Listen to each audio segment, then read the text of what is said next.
Welcome to my YouTube automotive channel. In today's video I'm sitting in a 2011 Chevrolet Cruze and I will show you the location of the rain sensor if equipped.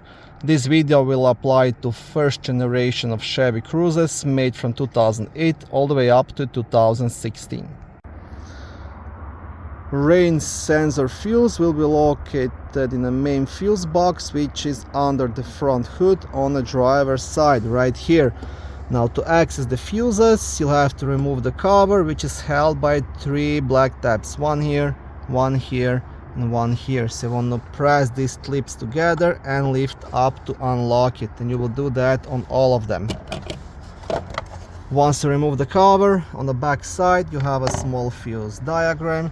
And this piece right here, this is the fuse puller you can use to remove and check any of the fuses. And the rain sensor fuse, it's a fuse number 70, which is a 5 amp fuse, which will be located right here.